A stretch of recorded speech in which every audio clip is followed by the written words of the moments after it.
All right, so we're going to be talking about the experts of racism tonight. The experts, and unfortunately, Professor Jason Arde, his story was a classic example of how the experts work. They work together and they work as a system. It is a powerful system where they work together and they all stay on code. Yeah. But we're going to go through that tonight. And as we're talking about racism, we have to bring in the master teachers in my humble opinion anyway, these are the two master teachers when it comes on to learning about racism. Everyone should know the woman on the right. The woman on the right is Dr. Frances Cress Welsing, and the man on the left is her mentor, Neely Fuller Jr. Now, they have both transitioned. They're both with the ancestors now, but they both left us with very, very powerful reading material if you want to understand this system that we live in. Yeah. So let's go with Dr. Frances Cress Welsing's book first. She left us with this book, classic book, The ISIS Papers, The Keys to the Colors. Yeah. And then her mentor left us with this book, The United Independent Compensatory Code System Concept, a compensatory counter-racist code. Neely Fuller Jr. is the only person who has written a counter-racist code. In other words, he says in this book that the racists, they follow a code. They all on code with each other. They follow a code. In order to counter the system, we need a counter-racist code. So he wrote a counter-racist code. Very, very powerful book. Both of these books are very powerful. In my humble opinion, I'd say the book on the right, Dr. Frances Cress Welsing's book, she was talking more about what the system is. Yeah, like giving examples of how the system works and what the system actually is and defining racism, white supremacy, and that sort of stuff. Whereas Neely Fuller Jr., his book is more about, okay, this system exists and um, this is what you need to do in order to counter it.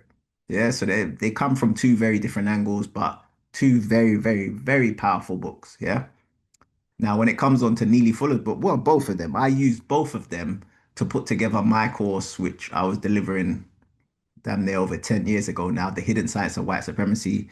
So I used those two books to put together this course. And I used to deliver it at universities. I used to deliver it at my university, um, London South Bank University, again, behind their back. They never knew I was delivering this course at the university.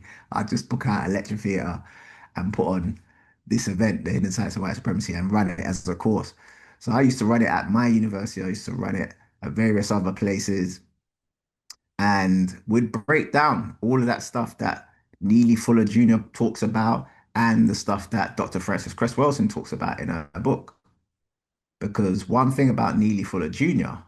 is he has a famous saying, and you guys who have been following the podcast, you've heard this before. But Neely Fuller Jr.'s famous saying is, If you do not understand white supremacy, what it is, and how it works, everything else that you understand will only confuse you. Now, sometimes people say, well, you mean everything that I understand will confuse me if I don't understand racism? Yes, because racism is the dominant political and religious motivate force among the people of the planet in all 9 areas of activity: economics, education, entertainment, labor, law, politics, religion, sex, and war. That covers just about everything that any person, minute by minute, might be doing or engaged in any time of day or night, anywhere on the planet. very powerful stuff. And I used to deliver this at my university, and a lot of people from last week were saying, yeah, you need to bring back the course, you need to bring it back. So here's what we're gonna do. We're gonna have a little class session tonight. So these are the same slides I'd go through if I was doing a class on this. And yeah, we're gonna be talking about the experts. So this is just like a snippet of what you'd get on the white supremacy course. So I'd always start because when I was using Neely Fuller Jr.'s book, I'd literally be reading excerpts from it for the course, yeah? And all of my slides, the text from my slides are literally quotes from his book. So this is one of them. In the book, in Neely Fuller Jr.'s code book, the compensatory counter-racist code book, he says there are three basic types of people in the known universe. And those three basic types are one, white people, those who classify themselves as white. Two, non-white people, those who have been classified as non-white. And three, white supremacists, which he calls racist man and racist woman collectively. These are the three basic types of people in the known universe. In other words, everyone on the planet falls into one of these three. You're either part of the first group, number one, number two, or number three. Yeah. And I do this for the people who have done my course before. You know, I always do this. I always ask these questions, and it's always interesting the responses I get. So here's the first question. And I do this every time. Yeah. So here's the first question. The first question and that I always ask people when I'm on the course is based on this information, is there a difference between number one and number three? Put a yes or a no in the chat. Is there a difference between number one, white people, those who classify themselves as white, or number three, white supremacists, racist man and racist woman collectively? What would you say? So put it in the chat, family. Is there a difference between number one and number three? And every time I do this, the response is interesting. The response is always interesting when I do this. And I do it every time, whether I do it as a physical course or online. A lot of people, like they are in the chat right now, a lot of people say, no, there's not really a difference between number one and number three. Now, I'm not going to bring my opinion into it. I'm just going to go with what the code says. Because again, Neely Fuller Jr. says that they follow a code. In order to counter the system, we need to follow a code. So I'm just following Neely Fuller Jr.'s code book. Yeah. He says that, yes, there is a difference between one and three. Yeah. Because according to him, there are those people who blatantly are number three, and then there are the people who potentially may not be number three. So he said that not all white people are number three, which is the white supremacist or racist man and racist woman. In other words, he's saying not all white people are racist. However, he does have a terminology called racist suspect, where he believes that even though not all white people are racist, he believes that they are all racist suspects. And what he means by that is they have the potential to be racist. They may not be racist, but they're suspected of being racist. So you're not calling them a racist, but you suspect that they could be. So he says not all of them are, but he says that it's our duty to suspect that they could be. Yeah. So again, I'm just going with the code. So according to the code, there is a difference between number one and number three. Yeah. I then go on to quote another part of his book, and I do this on the course. I then go on to quote another part of this book.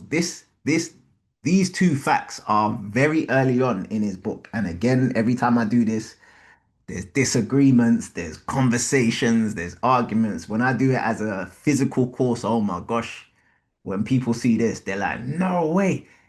But what he says in his book, and he calls them facts as well, he says there are two facts. And the first fact is the white people of the known universe collectively are the smartest and most capable of all people. This is Neely Fuller Jr., and this is from his code book. He says the white people, remember we said number one are those who classify themselves as white. So those number one, those who classify themselves as white, the white people of the known universe collectively are the smartest and most capable of all people. And then he goes on to say, the white supremacists, which are racist man and racist woman collectively, are the smartest and the most capable of all the white people. So again, going by the three different groups, he says number one are the smartest, and of those people, number three are even smarter. Because again, not all white people are racist, but there are some, and those some, or there are many, but we don't know. Like Neely Fuller says, there's no master list to say who is and who isn't. Therefore, we need to suspect that whoever we're talking to could be a racist. So he says, out of those people, they are the smartest, and out of those people, the white supremacists are even smarter. Now, according to Neely Fuller, these are facts. He says that they are the smartest. Now, again, this is a tough one for most people, but do you agree? Yes or no? And we might have to define the word smart because a lot of people, again, when I do this on the course, everyone's like, no way, they're not the smartest. We're the smartest. They're not smart. So on the course, when I do it as a physical course, I have to get people to define what smart means because you gotta Neely Fuller Jr. is big on words. You gotta understand words and the meaning of words. What do you think smart means? So I'm gonna show a clip. I've shown this before, but I'm gonna show a clip from the course. I think this was 2018 or 2019. This was damn near 7, 8 years ago. But this was a clip from the course that I was delivering at LSBU. Yeah. So you see on the screen there, I've got the two facts. I've got the two facts. The white people of the known universe collectively are the smartest and the most capable of all people. And number two, the white supremacist, racist man and racist woman collectively are the smartest and most capable of all the white people. Now, when I did it on as a physical course, everyone was like, nah, that's crazy. No way. Nah, what's Neely Fuller saying? So I asked the obvious question. How do you define smart? What do you think smart means? So what does smart mean to most people? Able to do what you want, when you want to do it, irrespective of anything or anybody else. Able to do what you want when you want. Can they do that? Yeah. Can they do that? Yeah. Okay. Problem solving? No. Problem solving. If you're smart, you can solve a problem. Yes? Yeah, I think part of it is the planning ahead, the psychological planning ahead. Planning ahead. Yeah. If you're smart, you can create a problem. If you're smart, you can create a problem or problem. Did you hear that? One of them said, if you're smart, you can solve a problem. That's a great way of showing how smart you are if you can solve problems. But then one of the students said, if you're smart, you can create a problem. Yeah. They are experts at creating a problem. Hint, hint, wink, wink, COVID. Yeah. They are experts at creating problems for people. That's why they're smart. They are smart because they're able to create a problem for you.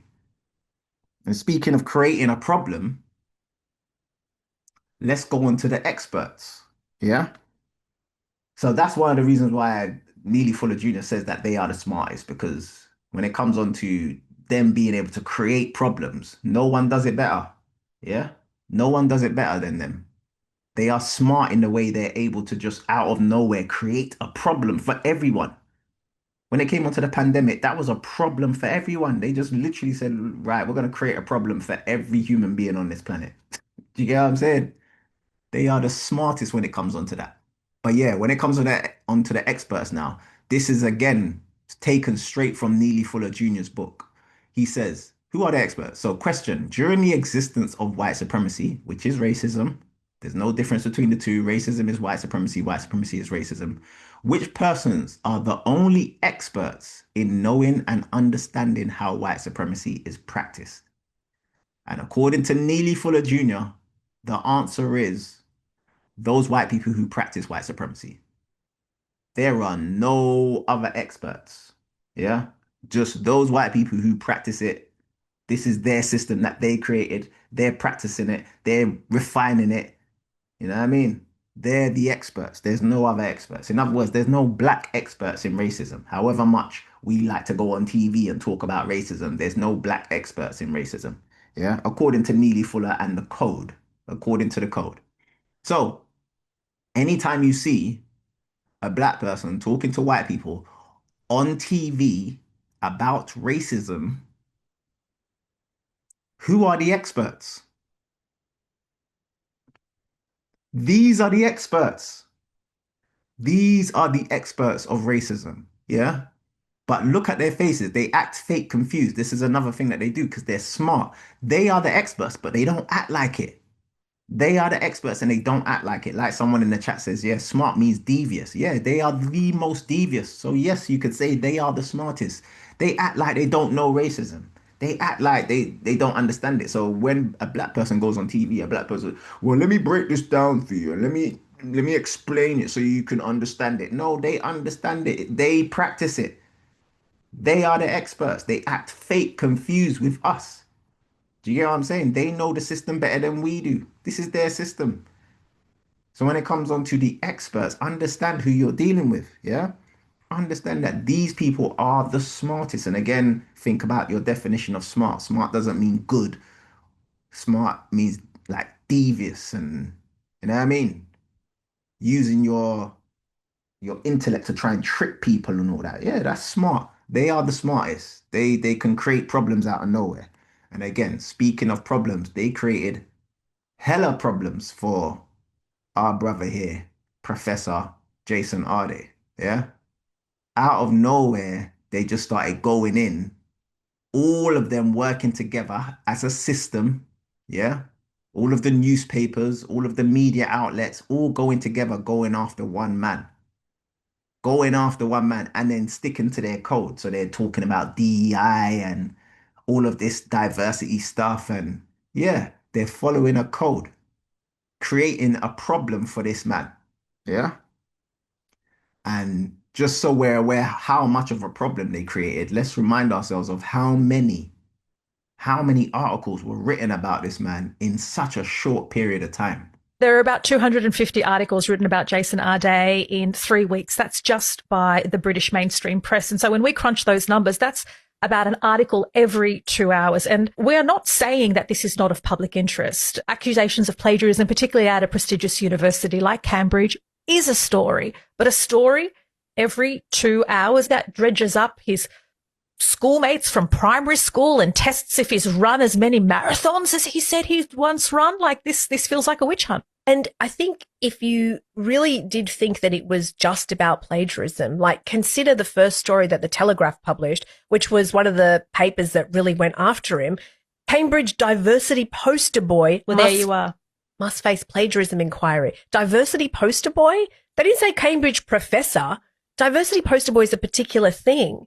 And they wrote 4 other articles in less than a week. 3 of them had that same phrasing. So it's clearly not just about plagiarism. He has become a stand-in for everyone's nightmare fuel about DEI. And that just led to this inundation of reporting about all aspects of his life that seemed to have no end. How's anyone supposed to handle that? So I hope everyone understands why they went after him so much. They called him the poster boy of diversity. Yeah. Diversity poster boy. So that's the reason why they went after him, because one thing that they fear is equality. White supremacists don't want equality. So they fear anyone being a poster boy of diversity because they know something like this could influence other young people to try and get into these high status posts as well. So they were like, oh yeah, let's go after this diversity poster boy. And they went in. About DEI. And that just led to this inundation of reporting about all aspects of his life that seemed to have no end. How's anyone supposed to handle that? Well, it did have an unfortunate end. And I think it's a fair enough question to ask that if the British press hadn't hounded Jason Arde and written an article about him every 2 hours, whether he would still be here today. Do you really think that they're going to ask themselves that question? We all know the answer to that.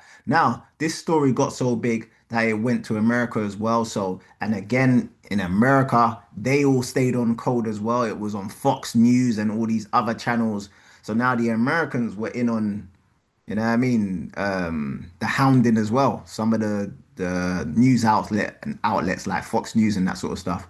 But because it hit America, then Americans started to talk about this. So this is what do you call it again? Is it Ebro? They used to be the Peter Rosenberg and Ebro, I think they're called. They used to be the hosts of Hot 97. But listen to them break down what happened and notice what Peter says right at the beginning. Let's remember where this is taking place. This is literally the home of racism. Yeah. Like, let's not forget about. Do you hear that?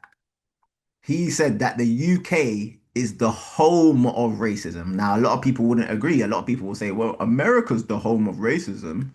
But the UK, especially when it comes on to covert racism, whew, I don't think there's anyone I don't think there's any nation that goes in more when it comes on to covert racism than the UK. Let's remember where this is taking place. This is literally the home of racism. Yeah.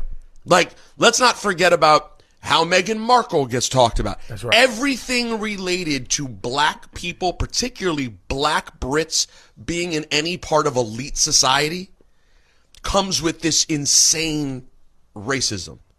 And so to me, that's the biggest thing I take from the story is just how racist it is at all sides. And then separately from that, I feel terribly for this guy who obviously has issues that he's dealing with, period. Like, the man had 2 children and committed suicide at 41 years old. I understand it's a really bad story, okay? Mad people go through really bad stories. The fact that he ended up committing suicide shows there's some real mental health issues that were already there. But that doesn't change the fact that the disproportionality in how it's covered is disgusting and clearly based in racism. Like him saying we have to look at racism, I'm like, I think the only thing to look at here is the racism. Well, I think in the context of what this person was putting up, or was laying out, the reason he says you have to look at racism is I think he's saying what you're saying, like, because people are trying to make it other things. Yeah. Mental health, maybe other things he may have dealt with as a child, being nonverbal. I think he was and considered autistic. Like these other things that they're pointing to, these other things, and he's like, but none of that has to do with why there were 200 and some odd stories about a person who was accused of plagiarism. This person stepped down voluntarily, but then was continued to be badgered and bullied and basically hunted down by an internet, right, or media outlets or platforms or whatever that are obsessed with individuals who are accomplished that are black. Why do you think that is? Why were they so obsessed with this story? Why do that? Why are they so obsessed with a black person who's kind of gone up the ranks in education? There's a reason why that's such a threat to them. And this sis online, I think she's on TikTok, she kind of breaks it down. Let me know if you agree with her points here. Listen to what she says. She says that black intellectuals are the biggest threat to white supremacy. Listen to her reasoning why. Listen. So black intellectuals are one of the biggest threats to white supremacy and toppling racial hierarchies and the system of extraction. Here's why. And I say black intellectuals and not academics because I think it's imperative to acknowledge that going to university is a barrier, and you can be an intellectual with great ideas that doesn't travel that system. And that's fundamental also to dismantling this system. There have been consistent efforts through every civil rights and black resistance movement to highlight the importance of education and elevating black people and pushing against the intellectual pathologization of black children which has occurred. You know, the idea that black children are problematic and can't learn and so forth. The Black Panthers did it, and every time that happens you get organisations trying to topple that. So the CIA running interference, and that's because it is fundamental to maintaining hierarchies that people believe that black people are intellectually inferior, and we internalise it and we believe that we cannot ascend. And this idea was enshrined scientific racism and then reinforced through eugenics, which was established by Sir Francis Galton at my old alma mater, University College London, his first eugenics lab. And eugenics essentially means that we should only let the best people breed, and we see how that idea is now coming to the fore again. But Galton's ideology came from his extensive travel as an upper middle class man around places like Namibia, British colonies, and seeing things and believing that these people are intellectually inferior, and therefore I need to come up with a thesis, an idea that justifies that their breeding has to be controlled, and that was eugenics, right? The premise is that these people are inferior in many ways, but intellectually inferior, and I'll go into other videos how he established experiments and so forth to justify. I don't want people to miss what she's saying here with regards to the reason why they go so hard, especially in this story, is because it's all about upholding the fallacy, which is white supremacy. So the whole point of white supremacy is we are supreme over you in every way, especially intellectually. So when one of us goes up their system, it's their system, and we educate ourselves through their system and then get to a point where we become a professor, especially at one of the best universities worldwide, according to them. It's like, oh no, wait, that goes against our ethos of white supremacy. Showing black people who are intellectuals or showing black people in high educational positions goes against our whole ethos. We have to show black people as intellectually inferior, because one thing that they like to run with is black people's genetics allow them to just run fast and jump high. Yeah. So they'll be like, yeah, black people, you've got, or black men, they got more fast twitch muscle fiber, so they can just run fast and jump high, and not realizing that if all things were level playing field. That's the reason why I love watching sport, because sport somewhat is a level playing field. So now it's you just go on talent. When they line up for the 100-meter sprint, it's just talent. Talent will show you who's going to win. And the fact that the talent and the winners tend to be melanated says something. Yeah. What they don't want is for that dominance in sport to kind of trickle over to other aspects. So they wouldn't want that melanated dominance that you see all over sport, all over the Olympics, football, basketball, whatever it is. They don't want that in academia, because according to them, you guys are inferior. Then one of us says, no, actually, we're quite intellectual. Nah, we got to bring you down. Yeah. So that's basically what she's saying. That's the reason why it's such a threat, because it goes against their falsehoods that we are inferior when it comes on to our intellectual prowess. That justifies that their breeding has to be controlled, and that was eugenics, right? The premise is that these people are inferior in many ways, but intellectually inferior, and I'll go into other videos how he established experiments and so forth to justify this. But the black intellectual makes that idea topple, right? You can't have racial hierarchies without black intellectual inferiority, and that is why the ascent of black intellectuals is such a threat to the status quo. And all of this is to say we need to support black intellectuals and academics, and I think for far too long people have tried to diminish the importance of intellectualism and academia and that vigorous study, and not understand how fundamental it is actually to anti-racism at its core. Yeah, so very powerful what she was saying there. But basically she's saying, yeah, the black intellectuals, they pose the biggest threat. Yeah. And like someone said in the chat, it's because they spent centuries convincing the world that black people are stupid, backwards, and savages. Yeah. So when we don't show that, and now all of a sudden we're showing our smarts and our intellect, yeah, it's a threat because they don't want that to become like sports where we just start taking over. Yeah. And that's one thing that a lot of people who don't study this thing, they believe when people say, oh yeah, black people, you got great genetics when it comes on to sport, not realizing that those same great genetics, that melanin that goes through your skin, is in your organs, it's actually in your brain. Yeah. Some could argue that's the reason why we are so good at sport is because of the melanin in our brain, not even the melanin in our body. I've gone through that plenty of times before where we've got this thing called neuromelanin or substantia nigra, and that controls movement.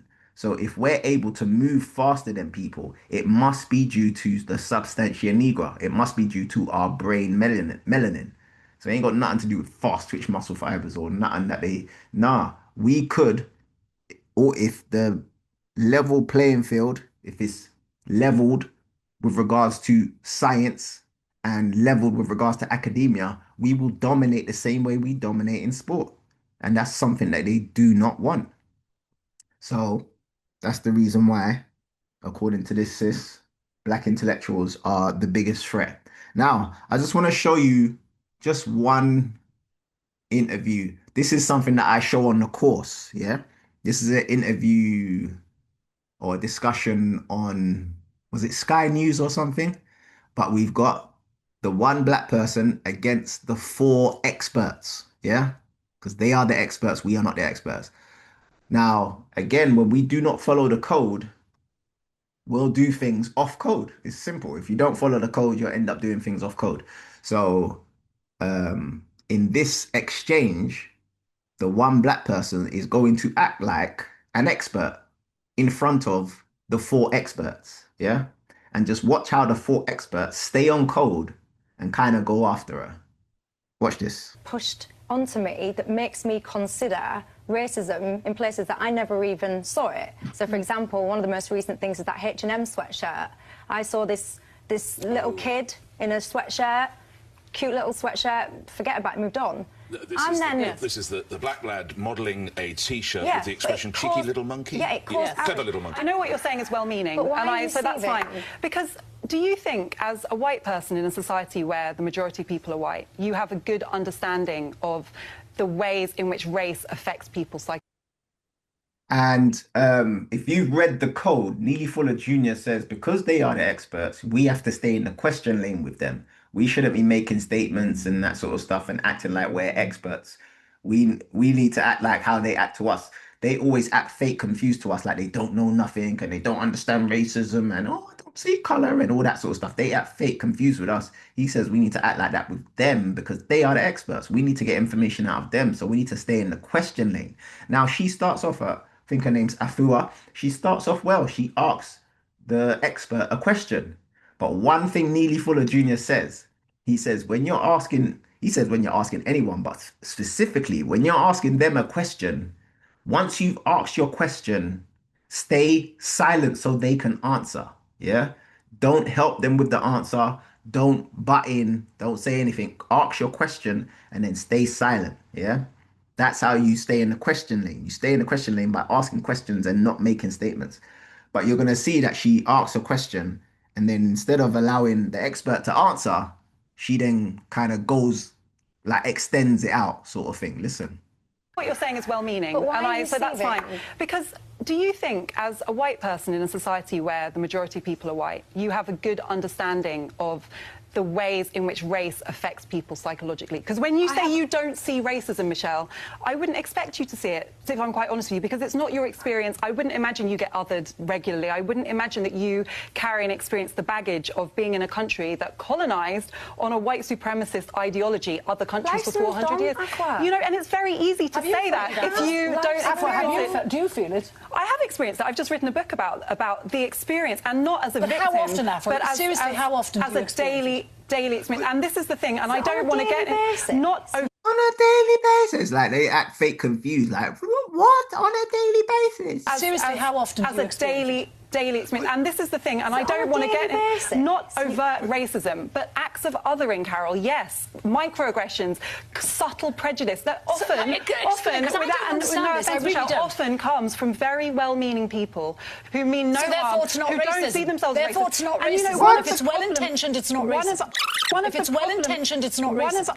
If it's well-intentioned, it's not racist. One of the This usual suspect said if it's well-intentioned, it's not racism. problems, I think, is the idea that I don't see race, which is exactly what you're saying, which again, Michelle, very well intentioned. I can see what you're saying. You are distancing yourself from a history where people judged each other based on race and were prejudiced against people because of their race, right? You're distancing yourself from that, saying, I just I don't have live no in part in that that. world. That's I great, don't see anyone as different or unequal. I just see people the same. That doesn't mean to say that other people don't.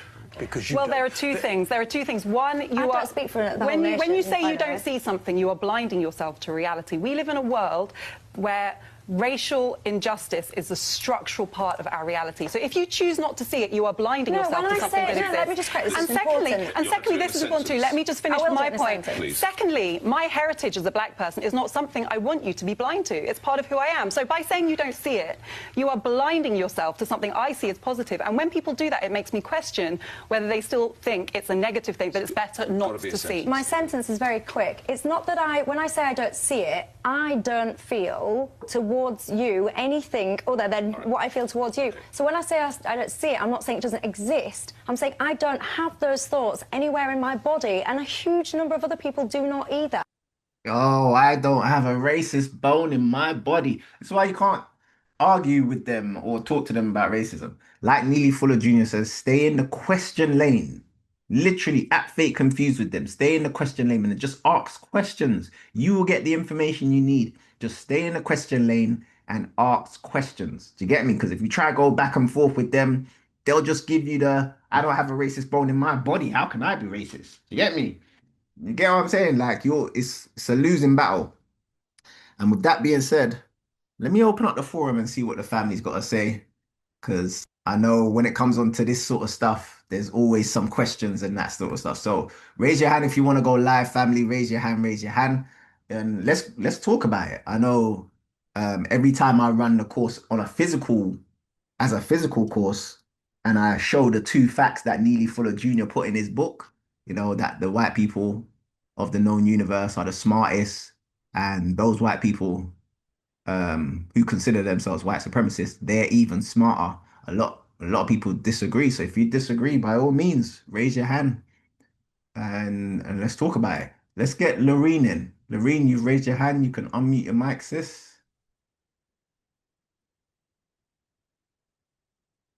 Oh. It's not working. All right, let's get Abimbola in. Lorene, we can try you again in a bit. Let me lower everyone's hands. Hello. Okay. Hello. Hi, Leon. Good. Yeah. Brilliant session as usual. Thank you. Yeah, with this white supremacy, etc., and with what you just shown, and with Neely Fuller, whose student was Frances Cress-Welling, am I right?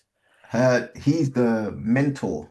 Yeah, he's her. He was the mentor for Frances Cress-Welling, correct? Cress-Welson, yes. Yeah. Oh, Wilson, sorry. And but the whole thing is they can't handle melanin excellence. Yes, if they see anything, I mean, I was talking to one friend. Okay, he's not black, but he said, but you know, what's the big deal about a professor who's black who just happens to be 37 or whatever age he was, for instance, with the our day situation? And I said, yeah, you've got a point there, but the point is that they hounded him to death. Yeah. And they're going to think it's still okay now that he's been hounded to death. Because he was autistic. He had no safeguarding issue, no safeguarding protection or anything like that. And he's done what he's done. And they still think it's somehow okay. And they discuss, like you say, you always get a situation where you get 4 Caucasians and 1 melanated person. And then you've got to somehow prove your point. Well, you can't do it 4 against 1 in anything. Exactly. You know, and that's how when he says about lead from the front, just question it, ask a question, then shut up. He's right, because Yeah. if you keep badgering them, they don't like it, and they have, they come out with the most ridiculous statements ever. Like that Yeah. woman, I don't see it, and it can't, so therefore it can't be there. I mean, that's what Right. she's saying. Exactly. That's what they're saying. They're saying it can't be there, which it's, and it happens to you every day. And it's like, well, you're in a white country, for God's sake. Of course it happens to you every day. You can't suddenly change your color to prove anything. Mm. So, Exactly. so what do you do? I mean, this whole thing, they can't handle black excellence because Yes. it puts their theories to death. It just like buries their theories because they're assuming they're better than everyone else, and they're not. I mean, Yeah. I remember just an incident where it was on Facebook or something like that. I was just scrolling through, and this reform guy is talking to an Indian nurse who's here, and he goes, "Well, why can't you be a nurse in India?" And obviously, the man's got reasons why he's here as opposed to being in India. But Mm. we don't need you here. Well, clearly we do, because I mean, he wouldn't be here otherwise. You Exactly. That was understand the what video I'm I played getting? last week. Yeah. Mm. And they still No, think the week that, before. well, can't you go back to India and be a nurse there rather than be a nurse there? Then who's going to take his place? Is some white person going to take the place? No. Exactly. Yeah. And all this fiction on fallacy about taking people's jobs, it's not going to be taken because you won't do them anyway. Exactly. But you're right, sis. You're so right. They fear melanin excellence. They fear black excellence, but especially in academia, because again, they don't want people to think, raw. These people are actually smart. They're not just good at sport. They're good at everything. Yeah. Whatever we put our melanin mind to, we can become good at. And that's what they fear. Like they've kind of given us the sport thing because they can't go around saying we are the most superior. We can run the fastest and jump the highest because they're they're proven wrong every time a sporting event happens. Every time there's a World Cup, every time there's a Olympics or whatever it is, they're proven wrong. So they'll run with that one. But one that they continually run with is, yeah, when it comes on to academia and using your smartness and using your intellect, and we are the best and you guys are not. You guys are dumb. So when we show that we're not, it's like such a threat. Oh no, you're gonna influence young black boys to put down the football and pick up science or pick up some subject that they're gonna thrive in. So yeah, that's the reason why. Uh, Raise your hand now. I just lowered everyone's hands. Raise your hand if you want to ask a question live. There was some people in the chat saying they disagree and they don't believe they're the smartest. Again, you gotta think to yourself, what do you think Neely Fuller means when he says smart? What do you think he means when he calls them the smartest? And then someone else asked in the chat, okay, we know the problem. What's the solution? And the solution is us following the code. Again, Neely Fuller Jr. is the only person who's written a counter-racist code in the book, in Neely Fuller Jr.'s book. Hold on, let me put it back up because this is the reason why every time I talk about it, I talk about these books because it is these two books that will help us understand the system that we are living in. And that's one thing to solve any problem, you got to understand it first. So these two books here, especially Neely Fuller's books, because Neely Fuller Jr.'s book has instructions for us. He literally tells us, okay, this is what these words mean. When they use these words, this is what it means. When they say this, you say that. When they do this, you do that. That's a code. We should be following a code. We can't think that we're gonna counter this system when they all follow a code and stay on code and we're not doing the same. We're not following our own counter-racist code. Yeah. So we need to follow a code. And Neely Fuller Jr. is the only one that's written a code at this present moment that I believe we should follow. All right, let's get Valerie in. Valerie, you can unmute your mic, sis. Hi, can you hear me? Yes, sis. How are you? Sorry, thank you for allowing me to jump in. I my caveat is this: I, like yourself, Leon, involved in academia for quite some time. Unfortunately, sadly, with two other, you know, so few of us newbies in the academic space, reached out to Jason before this got to where it is now. Does that make sense? And I have to be careful what I say. And it hit me hard when I got in Friday and heard that he'd given up, in a sense. Do you know what I mean? He'd given in to the pressure, and that was sad to hear. And I have to say that because I do know him. I studied his work. I've been a researcher with UCLH for over 10 years now. So being in those spaces, as you know, as a scientist, and being in rooms, does that make sense? Whether it's research through COVID, coming out the other side of COVID. And I was talking to my elderly father about this in the park last week because he was fascinated about this. He's 88 and he heard about this. And he said to me, Data, now I understand what you were telling me. Do you get where I'm going now? I'm just breaking down. So a week on from it, and I have taken it in prayer, obviously, because emotionally and physically. Now, this book is Neely Fuller's book is quite a very good book. So I've had it for a while. My mother studied in the Open University and got her degree when I was 10, but she was one of the few that in that generation in her 80s now who studied and went over the Caribbean, was a judge, magistrate, etc. And she always said to me, this woman's work, Cress Welsing's work, is the key to how you survive. Right. Do you know where I'm going now? Right. Yeah. I served 12 years in the criminal justice system, worked in the family court. My mum worked in the family court. She also worked in social service, and I saw her navigate the system. You have to know the code you're dealing with. And I'm gonna jump back into Jason, and as they know, my heart goes out to him. It's how you navigate these systems that makes you survive. Understand the language they're speaking, the code with which they speak. Yeah. And this goes for anywhere. This is the same in the Caribbean as it is here, in my opinion. We have to understand what language people are using. We may be using the same, but the meaning. I think you're underestimating how these things impact on us when we expose ourselves in in inverted commas in these systems is clearly, and I'm not just talking about Jason, I'm talking about the fire chief in the Midlands as well.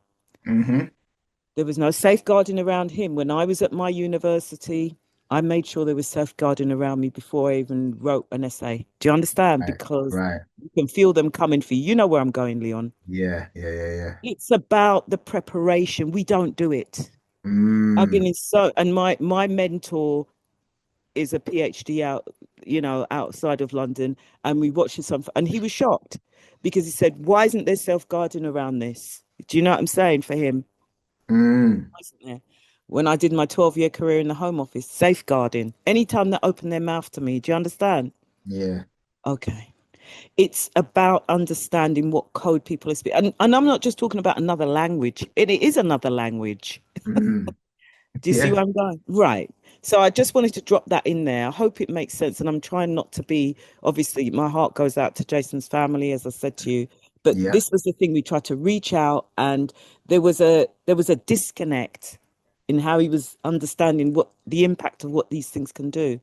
This weasel that was doing this, and that's the want of a better word, that was doing stuff to him. It wasn't the first time this weasel was trying this. I just want everybody to know. As an academic, I think you know what I'm talking about. Have you tried it with other academics? I believe so. Like I said. Okay. You understand? But you see, the thing is, there's a pathway they take to get to what they do. Does that make sense? And he couldn't see it coming from the directions it was coming from. As my mum did in her career in the 70s, you keep these people out of your circle. You don't share what can be used against you. And I think Neely Fuller talks about this in the book.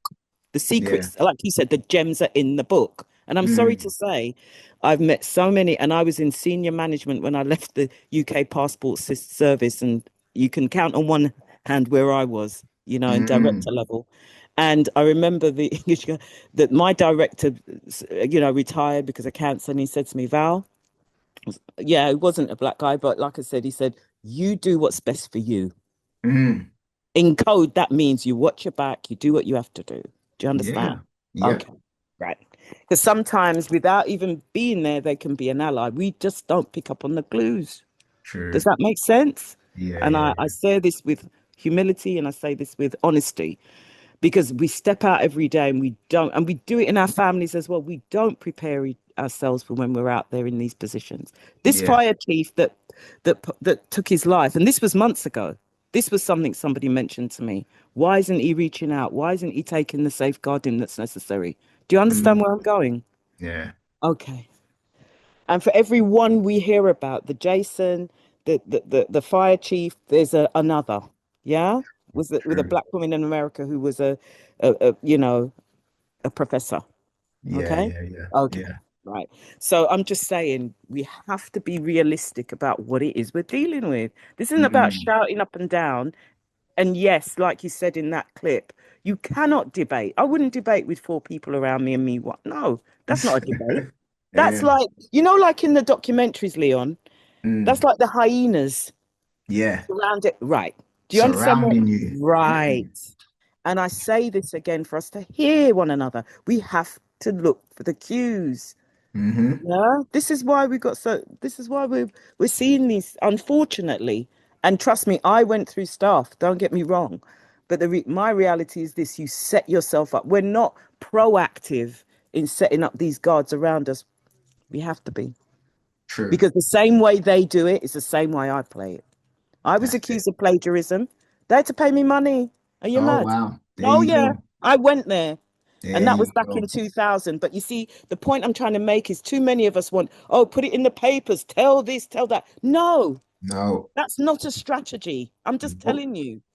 I'm sick and tired of it. Do you know how many people I've said to them, I'm not interested in what you got to say. I'm not going to know news. What newspaper can help you right now? Do we own the table? No, we don't. There are cases I won't take on. I'm not doing it because you're not hearing me. They don't want to see your sympathetic. There's no sympathetic face in the newspaper. He should never have resigned. That's what I said.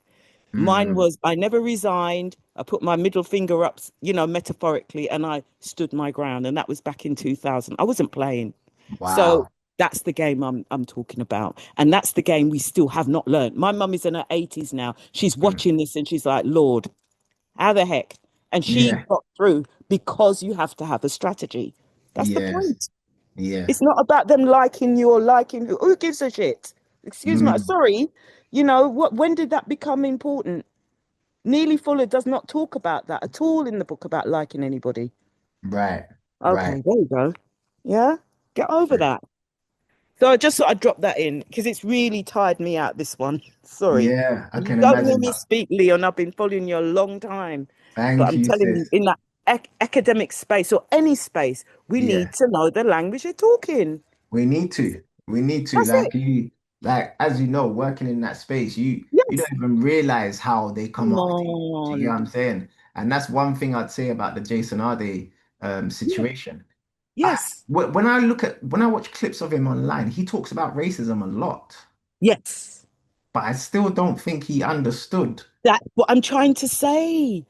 This is what I'm saying, because my colleague and I were look, I did research work online. I was asked by professors with Keele University, questioning their research teams about how they reach out to unrepresented groups. They were talking a different language to me, Even at Cambridge College, we had some of those people. But remember, people like that guy don't just come out from nowhere. Do you see where I'm going? Right. Yeah. Money from Unilever just doesn't fall from the sky. Okay. Right. Yeah. This is cool. Sis. So there you go. Just dropping it in. Thank you. Thank you, sis. Let's get Chancellor D in. You can unmute your mic, bro. Yeah. Hello? Yeah. Greetings, bro. How are you? Yeah, I'm good. Yeah, sorry. Yeah, I'm good, man. Yeah, greetings, hidden truth, in science, massive. Unfortunately for us, I say, Leon, that we have to prepare our brothers and sisters, especially our children, if they're going into virtually we not even into the academic role, even just to step out of the street, we have to prepare them that there's a battle out there, unfortunately, we have to show them examples of how these people turn on us. Like examples like Bill Crosby, Mike Tyson, Michael Jackson. The list is endless. Muhammad. We can go back to Muhammad Ali and stuff. Yeah, because I've discovered that what they was accusing Professor Hardy of was a thesis he wrote about 10 years ago. So that means they know those things, but they will hold those back until we kind of reach above our stations, and then they use it against us, as we see in Bill Crosby and everybody. He was all fans' favorite until he decided to really step up for his people. Yeah. And then they come and attack us, So unfortunately, we're gonna have to kind of prepare all of us to, so these people are, we're going into battle. I mean, when I'm at work, basically I tell them straight, I don't want your phone number. I don't need to know your birthday. I don't expect no Christmas cards for you, We just come here for pay my bills, and that's it, just to keep them at bay, I have to kind of go unsociable, which I am not really. I'm a sociable person, but to protect myself, I have to put my own little force field up, because I know these people, they lie like carpet, and they will switch any time. The time they want to get rid of you, I recall one time as well, they wanted me to set up a simple children's after school club, because whoever was running it couldn't done it. I got it all running, and all the paperwork, the system. I sorted out the staff who used to just take cigarette breaks and just walk out the building and leave the children. I put a stop to that. I put all the safety aspects in place, and once it was running smooth, yeah, man, they find, they trumped up some stupidness to get, to try and get rid of me, So again, but I kind of knew they was coming at me. So, it doesn't hurt so much, basically, even though you put all your time and effort. But again, I say we have to prepare ourselves, especially our children, to go into this battle, and especially when they go into these academic worlds, because they're going to be surrounded with them, all our sports celebrities end up living with them. Next thing you know, you see them marrying them because, they own a little bit of company. So, right. Yeah. No, I agree, brother. I agree. We definitely need to prepare our family members, whether it's our children or whoever, for what they're getting into, especially if they're getting into academia. They gotta kind of know. Like Valerie was saying, she kind of used these books as like a shield. When you know the system that you're in, it can kind of pre-warn you of certain things. Because even with the Jason Hardy thing, 3 years ago, when I saw his face everywhere, I was like, this is racial showcasing. If you've read Neely Fuller Jr.'s book, he's got a term called racial showcasing, where you're seeing a melanated face all over the place for some strange reason. He calls that racial showcasing, and they do that for a reason. Again, like I said last week, I believe that they were setting him up from when they done that. Do you get me? That racial showcase, seeing his face everywhere. This is the youngest black professor in Cambridge. And I'm like, bro, this guy's face is everywhere. To me, it was a setup. But let's get Carol. Carol, you can unmute your mic, sis. And Valerie will get you back in. And let me see who else wants to unmute their mic. Carol, you can unmute your mic. If not Carol, then we'll get Valerie back in. Sorry to jump in again. I hope you can hear me. Yes, I can. Sorry. Oh, you go ahead. I've done it. Sorry. Hello. Hello. Yes, it's sorry.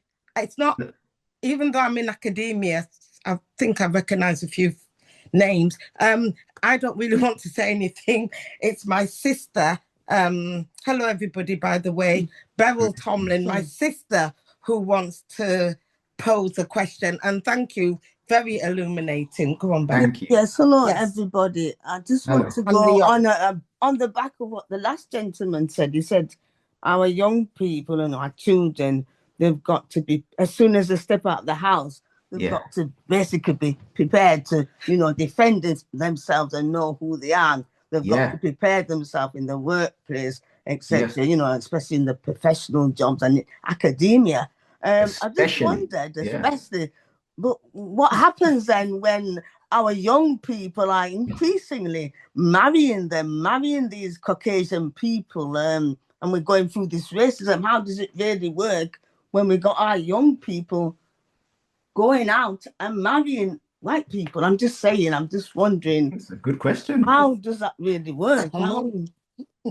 It's a good question. And it kind of works two ways, kind of thing. So if your partner's white and then you go through issues in the system, I just feel like that home dynamic, those discussions get kind of awkward because you're trying to talk about the system and all that sort of stuff, but your partner's white and they don't get it, or your partner, because you know what I mean, your partner is a suspect. That's according to Neely Fuller, they're all suspects. They're not racist, but they're all suspects.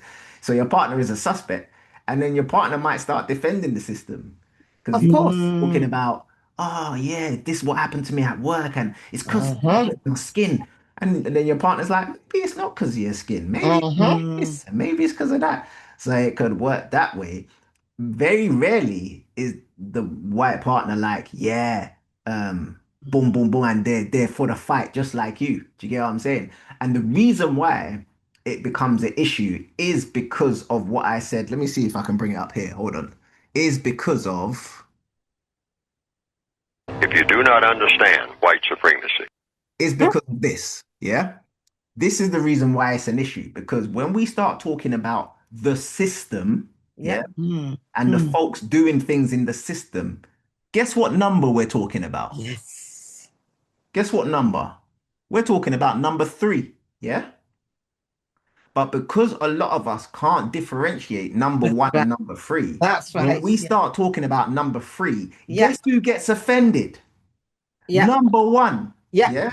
So you start going in on the system, and 2 twos, your partner gets offended. Yes. See what I'm saying? Oh, you're talking about me and white people. No, I'm talking about the system of white supremacy. You're getting offended. Why would you get offended? I always say that to people. It's like, if I'm talking about pedophiles, and I'm going in on pedophiles and saying they're vile human beings, they're vile, they're this, they're that, and then your dad gets offended, I'm gonna be looking sideways at your dad, like, why is your dad getting offended? I'm talking about pedophiles. Why would your dad get offended? Do you get what I'm saying? That's what happens when we start talking about racism. A lot of white people get offended. If you're not a white supremacist, if you're not a racist, why are you getting offended? Do you get what I mean? So when they do go with white people, I believe they have to do one of 2 things. They either just fight the system and then come home and sleep with the system. Because a lot of activists do that. Yes. I'm not going to name no names, but a lot of activists, they're out there talking about black this, black that, black this, black that. But then when you see their partner, not black. Yeah, so they'll do that, or they do what a lot of black people do when they get with white people, and that is disassociate themselves with blackness. Yes, that's right. Yeah. So when they don't even want to talk about racism, I'm not talking. You get what I'm saying? Because they disassociated themselves with blackness. So they, you know what I mean? They're just cool with their white partner, which is great. Love who you want to love. But because of that, you can't even talk about racism. You can't even go in. So they literally disassociate with it. So they'll watch a Jason Arde and be like, and disassociate from him. Do you get what I'm saying? They wouldn't look at it like, oh, that's my brother, or oh, that could have been someone I know. No, they literally disassociate with them and literally can't relate. Like, why did he lie? Why did he lie? That's the reason why he's not here. It's because he was white, and go with their narrative. Do you get what I mean? So that's it is an issue unless your partner kind of understands the system. Your white partner, if your white partner doesn't get offended by you talking about the system and talking about racism and all that sort of stuff, that's cool. But chances are they're gonna get offended because most people can't differentiate between 1 and 3. So when you start going in on the system, those white people start to get offended. But But I've just got another comment or question. Yes, yes. It just seems to be contradictory. It's a bit contradictory because, I mean, I get uncomfortable. I know people are going to cry me down, but I'm going to say it because I have these conversations with my sister anyway. Yeah. It just seems a bit, I don't know, I just find it a bit strange. And I see it across social media when it talks about racism and when people talk about it. When people say remarks like, you love who you love, I just think, well, no other groups talk like that. Most groups tend to marry within their group. Obviously, you can. Yeah, I mean, obviously, a few people marry outside, but the majority of people tend to marry others who look like them. But for some reason, I always see these comments: "Love who you love." In England, especially. Right, exactly. And that and Neely Fuller kind of touches on this. He says, if we didn't live in a system of white supremacy, then you could love who you want to love, and there'd be no definitely if it wasn't. But the fact that we live in this system, you loving someone who potentially is part of the system could cause an issue. Maybe not even for you. You and your white partner, you have a great, amazing life, amazing relationship. Everything's cool. You don't experience any racism. But now here come your children. Now your children are part in the UK. You're wondering why, I'm not comfortable around black people. But then again, around white people, I'm not too comfortable. And now all of a sudden I've got an identity crisis. And now I'm confused and blah, blah, blah. So it may not even affect you in your interracial relationship, but then it affects your children. Do you get what I'm saying? That's why a lot of people will say that mixed race people are confused when it comes to identity, because we live in a system of white supremacy. If we didn't live in a system of white supremacy, there'd be no confusion.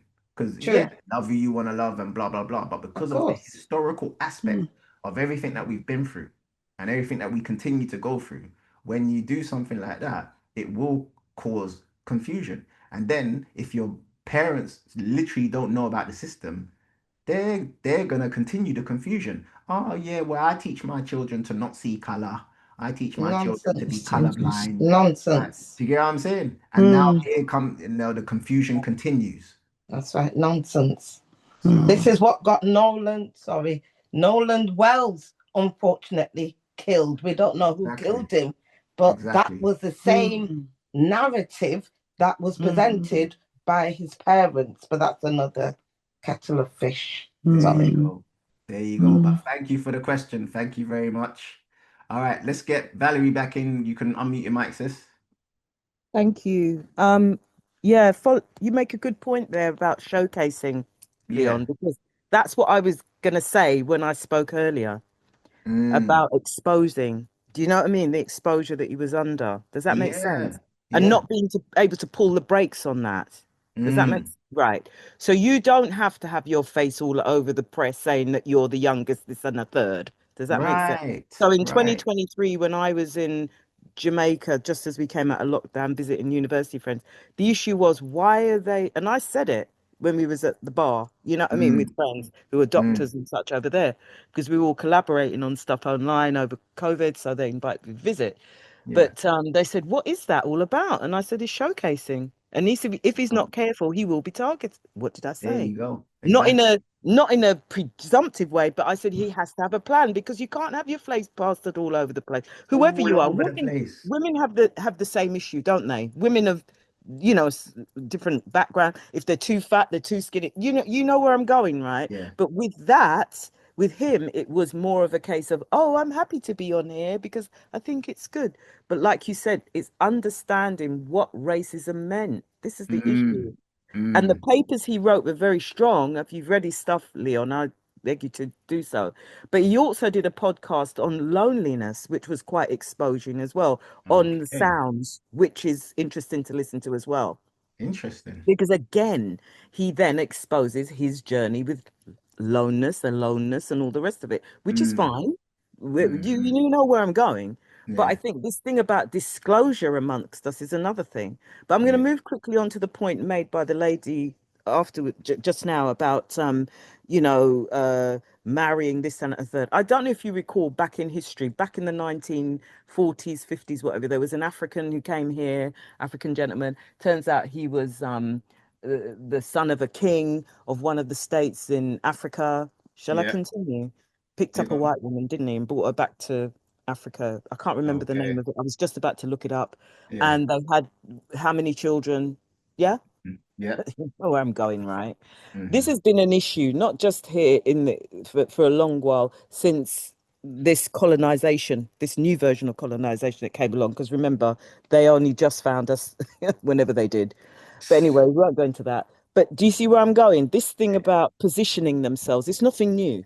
Yeah. They do it in Africa, they do it in the Caribbean. We're talking Yeah. about England, and I have the same issue in my family. Don't get it twisted, we do. And my argument to my thought and my observation is that if you're going to go there, it's your children. If you're not prepared, this Generation X in their 30s, whatever, having children, raising them, dealing with this, with the issues of racism, and knowing how to equip them to cope with it.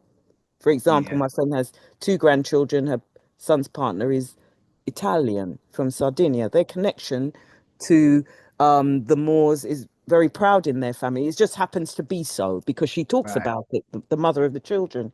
And Okay. she makes it clear that for her, it's important to protect her children when she takes them back to Italy, Sardinia, because Right. it's important for her. She's Right. aware of it. Does that make Good. sense? Not, Good. but as they grow, it will become an Mhm. issue in Yeah. Italy, as Yeah. it does when she brings them here to the UK. Make no mistake, because the Right. grandmother Right. who's black is going to make that very clear. Yeah. They may Mm-hmm. be cute for now, but let's see what happens. Yeah.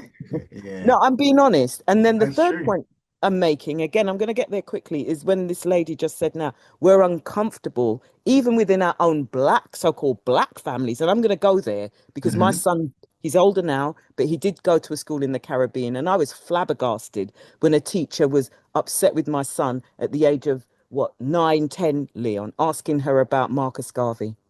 I Whoa. nearly had a heart attack when she was, oh, do you know he asked? I said, but so he should. I sent him here with his grandmother for a reason. Do you understand where I'm Yeah. going? The Yeah. education system. Let's not just let's call it what it is. It's a Mm. mess. Yeah. Yeah? Okay. We're gonna go there with Caribbean and Africa. Let's go there. Yeah? Because I've got Mm-hmm. friends who've worked in the curricula. This is the problem we have. Does that make Right. sense? Right. Right. Now let's keep it real. Yeah. You have got people who are 37, young people who are 37, 38 from Africa who don't even want to speak their own lingo in their own, their own, language or whatever in Africa or South Africa or whatever. They don't want to speak it. It's a Right. fact. Right. I've heard them. Yeah. So where are we going with this? Do you understand? So it's not just the uncomfortableness that they might feel sleeping with the enemy, so to speak, but Mm-hmm. sometimes black on black couples are sleeping together and they're with the enemy too in their mindset. Do you Right. know where Right. I'm Right. going? Do you Yeah. see where I'm going? It's not just about the skin tone here. It's Yeah. about the mindset. This is what Fuller says. We miss the mindset. Right. That's Right. why we have the traitors that we Yeah. they're It's with the black mindset. people, but they're still there, right? True. True. That's Yeah. why It's a Malcolm mindset X thing. got murdered. They were all black. They were with their black partners, but they still did the same thing to their own. Yeah. Oh, Yeah. God. Yeah. Yeah. That's the way I'm going to land, but I hope you get my point. Anyway, Thank you, sis. thank Appreciate that. you. And that was, yeah, it's a good point. Like the fact of the matter is, it's not always just the skin color; it's the mindset as well that goes with it. Do you get what I'm saying? So let me just come out of this. Hold on. All right, raise your hands. Let's get Freddie in the building. Freddie, you can unmute your mic, bro. Let's see if that's working. Is that working? Hello, can you hear me? Yes, Freddie. How are you? I'm good, I'm good. Yes, I was going to go back to that, what you had up on the screen, number 1 and number 3. Okay, let me get that back up for you. Hold on one sec. Let me get that back up. And I can identify that with COVID Yes. because a lot of people in families, one who took it and one who didn't, caused a lot of problems, caused a load of issue Mm-hmm. in the family Mm-hmm. because of their mindset. Because Yes. when number one, you think you're okay, but then in number 3, you get embarrassed. Yeah, exactly. And then once you get embarrassed, that causes confusion. Yes. Yeah, so that was my take. Thank you, bro. Thank you for that. And it's so important because let me just- it's so important because a lot of people, again, when they're with number one, they believe that, you know what I mean, they're safe, not realizing amongst the number ones are the number threes. Do you know what I'm saying?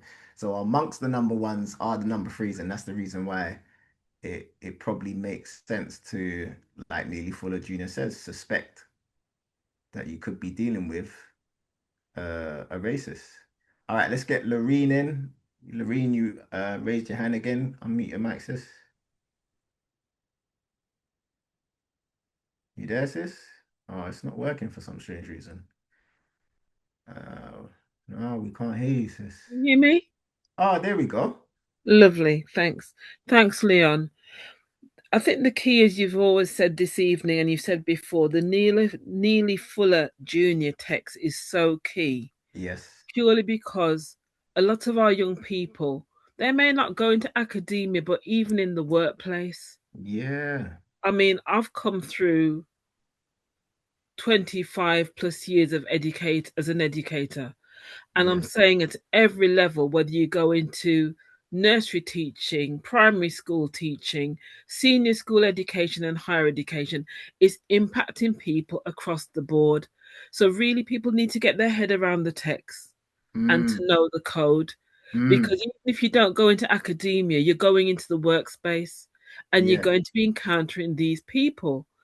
And some battles are not to be fought. Sometimes you need to take yourself to where they will appreciate your skills and your abilities. Some battles are not for us to stay here and fight. Right. What have you got to prove? Look at yourself in the mirror and love yourself first. I think there's a lack of self-love. Look and love your melanin. A lot of people don't look in the mirror and love what they see coming back. And that's the issue. True. And that's all I have to say on the matter. True. Get your head around the text. Thank you for that. Encourage your young people to read the text. Have these conversations when you get together with your family members. Have these conversations so we don't have a repeat of this on a cycle. Let's talk about it with our family. Let's get the text. Let's share the text. And let's just move out of these spaces where they don't appreciate our abilities and our skills and our excellence. Thank you for that, sis. Much appreciated. Yeah. There was a lot of comments in the chat. Do you know who I'd like to speak to? Whoever disagrees, because again, I've read Neely Fuller's book, and if I'm being honest, I don't agree with everything that he says. However, I do agree with the fact that we need to follow a code. So I follow his code. But there are some things I disagree with. But if you disagree with him saying that they're the smartest, by all means, you can raise your hand. I know some people disagree with it. I think Angel was saying she disagreed. So Angel, if you want to raise your hand, you can go live if you want, or anyone else who disagree. There's other things that I just want to touch on just before we finish up. The racial showcasing is big. I might have to do a podcast on that. So I might have to touch on that another time. I touched on what are the solutions. We need to follow a code. Until we all start following the code, there ain't going to be no solutions because we're all going to be just doing all types of madness, all trying to solve the problem in different ways where they all follow a code. So we need to follow a code. And then I know some people have an issue with the term white supremacy. Do you get me? That's a term that they made up. And like Neely Fuller Jr. says, yeah, it's the system. The system is supreme. Yeah, the system is supreme. So they call themselves white supremacists or racists. There's nothing really supreme about them. They are very weak, fragile, cowards. So white supremacy is nothing but them trying to act supreme when they're not. Even the guy who kind of outed Jason Arde, you look at this guy, he looks like a fetus, for crying out loud. Yeah, and he thinks he's supreme over black people. That Yep. being said, that being said, though, when it comes on to the term, Neely Fuller Jr. says that that's the term of the system. So that's the reason why he calls it the system of white supremacy. People will be like, well, but they're not supreme. They're not supreme. The system is supreme. The system is supreme, or we wouldn't even be having these conversations. Do you get what I'm saying? All right, let's get Diane in. Last question. Is not necessarily a question. Hi, good evening, everyone. And hi. I wouldn't say they're the smartest. I'd say they're the most organized. Okay? They are the most organized. They're so organized that they have found a way to disorganize us. And we are still trying to get organized. Yes. And so yeah, they're it's the the code most that keeps them organized. organized. Yeah. They They're the follow a most code that keeps organized. them organized. And what when they got exposed, I remember when they had and they had to do something about it, is when they had the situation with the people it was in Europe, but there was the Muslims against the Christians. What was that time called with the it's just recently in the last like 25, 30 years. Is when they were fighting each other because do you remember all they took the Muslim men and they killed a bunch of them, buried them in the dirt and all of that, and it was all white. They were all white.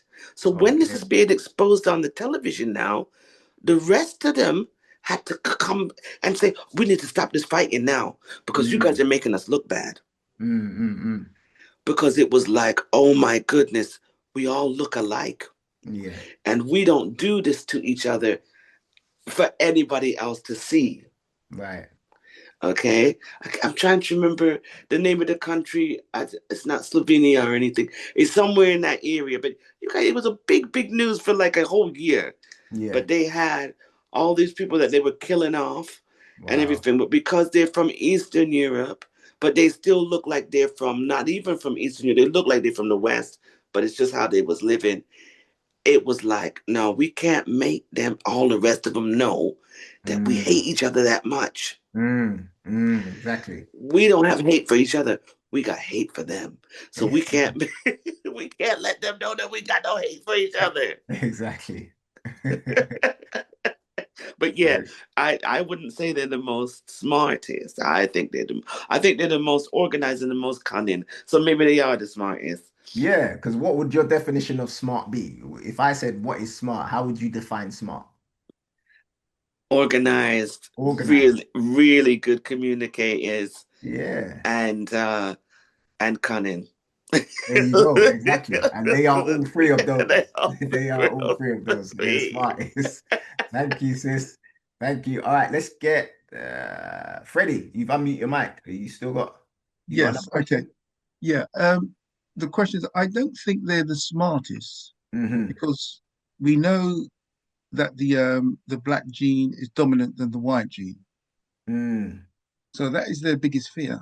Yes. So if that is their biggest fear, they're, as the lady just said, they're cunning. So they like to provoke. That's a good point. That is a good point. And that's what most people say when they say, oh, they're not the smartest. They're not the smartest. They're the most devious. They're the this, they're the that. And yeah, I agree.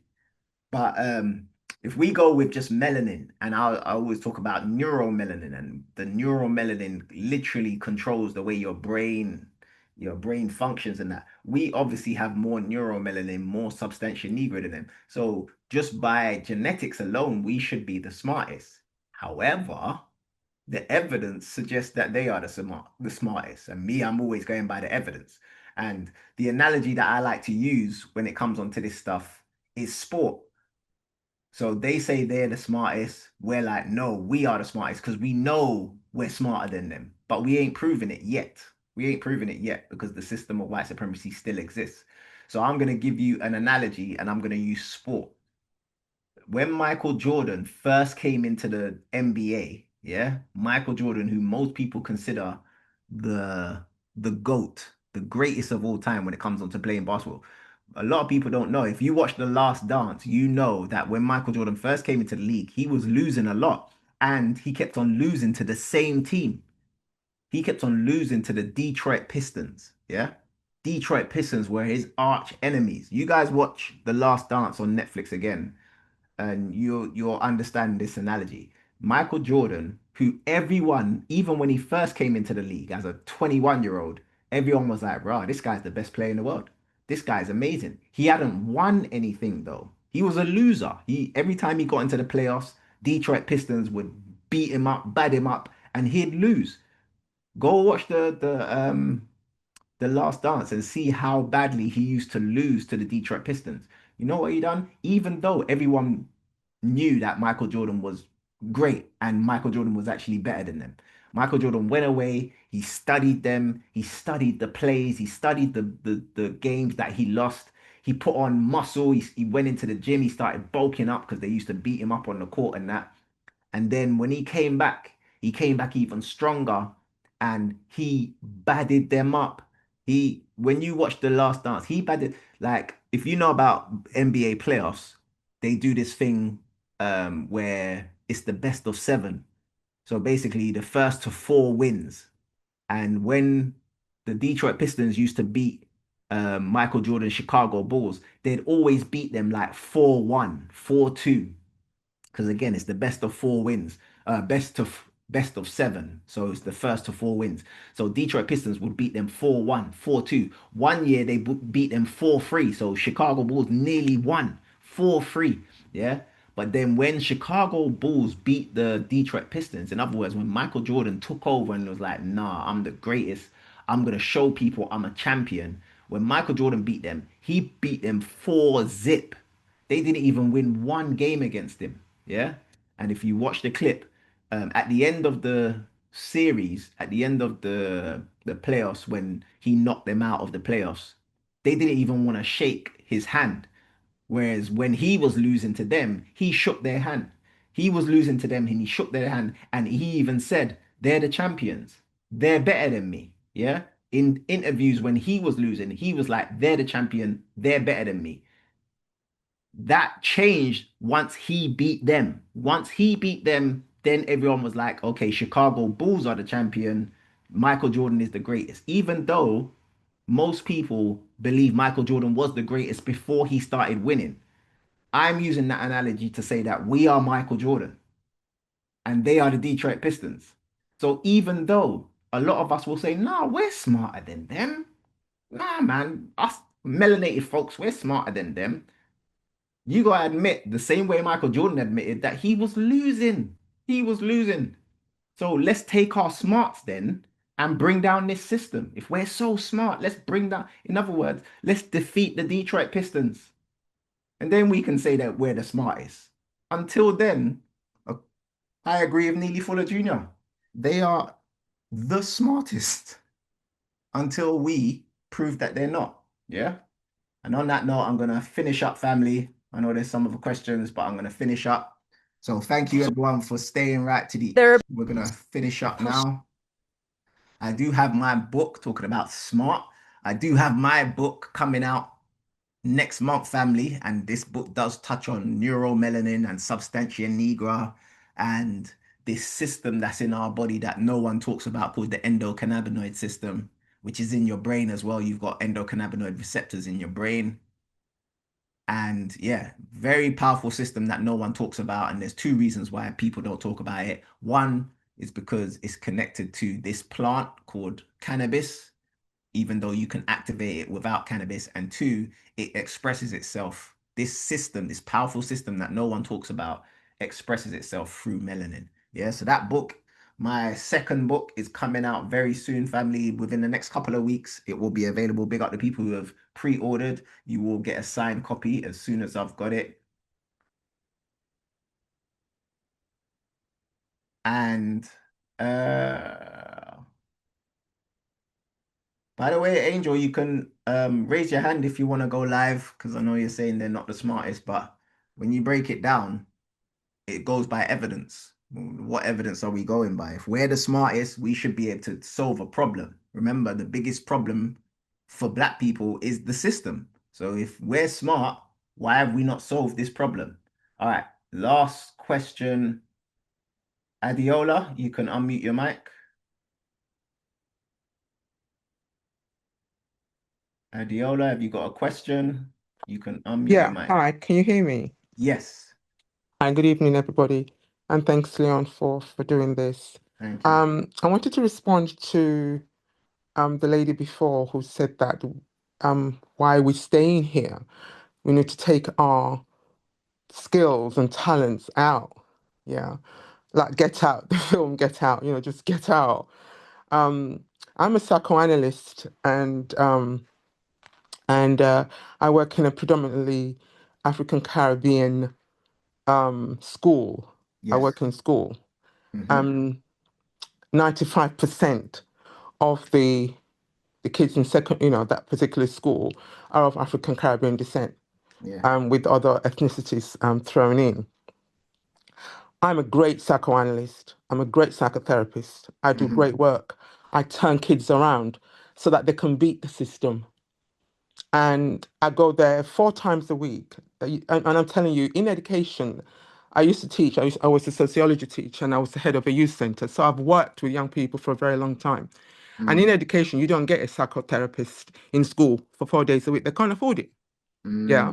So, but these kids, if I take myself out and go private, like go to Harley Street, I can rent someplace in Harley Street and earn big bucks, right? Yeah. And working with a lot of very, very rich people. But if I take myself out of that school, they don't have anyone. Yeah. They are sent to CAMS. Yeah. And after CAMS, tell them that if they say, for instance, an African child would come and say, I think there's a curse in my family. I'm Nigerian. I understand those things. I'm not going to say, oh, there's no such thing as curses. Oh, there's no such thing. Not at all. Right. Sometimes they come from a family where that's their belief system. So if you're telling them that they're externalizing their anxieties, what you're doing is that you're shutting them down. You don't hear them. And if you don't hear them, they're not going to talk to you and the healing can't start. So I have to be there to say, really, tell me more. What do you mean? What do you mean about the curse? Tell me more. And the kids, the Black kids that I have turned around in their sessions, I went to results day the other day and for GCSEs, my kids are coming out with 9s, because of what they get in the room when they're with me. Right. Do you understand? They're coming out with 9s. There's a girl, I said to her, she's Ghanaian. I said, you are going to take over the world. You're going to take over the world because her thinking is just amazing. And it's no one's there to help her to build and make her actually actualize what's internal in her system. She can't. No one she won't be able to bring it out. So I can't take myself out. I have to stay because my kids, our children need me and people that look like me so that can navigate their way around the educational system that's trying to bring them down. Constantly trying to bring, especially with our Black boys in school, they're trying to bring them down constantly. I go and visit Black boys in, at mental health institutions, and their brain is fried. So I can't go anywhere. I have to stay here. So I just wanted to say that. Thank you very much for that. And that's such a good point. The fact of the matter is we need melanated educators and psychotherapists. We need them in certain positions to help our youth and whoever's coming through the system navigate the system. So definitely needed in there. Definitely. Do you get what I'm saying? One thing that I think is extremely important, though, especially if you're in academia, is understanding the system and understanding the code that they follow, just so you don't become a victim of it. All right, family, we're going to wrap up now. I know there's other questions, but we're going to wrap up. Thank you, everyone, for staying right to the end. If this is your first time joining, this is Marshall's Melanin Podcast. We do this each and every Sunday. If you are on Instagram, you can follow me at Leon Marshall Online. That's at Leon Marshall Online. Big up everyone for staying right to the end. Very powerful subject. When I post the replay of this, which I do in my private WhatsApp groups, you guys share this with your friends and family. We need to know that if they follow a code, the only way we're gonna get out of this is if we follow a code. We need to be on code the same way they're on code. Yeah. So big up everyone for staying right to the end. Enjoy the rest of your week, family. One love. Genius. If you do not understand white supremacy, what it is, and how it works, everything else that you understand will confuse you. In all of these 9 areas of activity, anywhere on the planet, minute by minute, day by day, all of the time. My name is Leon Marshall, and that concludes the end of this podcast. Thank you everyone for being a part of this. You're a part of history, trust me. And just remember, be the light you seek. Just shine, man. More light, more love, more life. One. Thanks for listening to Marshall's Melanin Podcast. If you like this episode, share it with your friends and family. To watch previous episodes, search Marshall's Melanin Podcast on YouTube. And if you're on Instagram, follow the scientist at Leon Marshall Online. Tune in next week for another explosive episode. And remember, keep shining.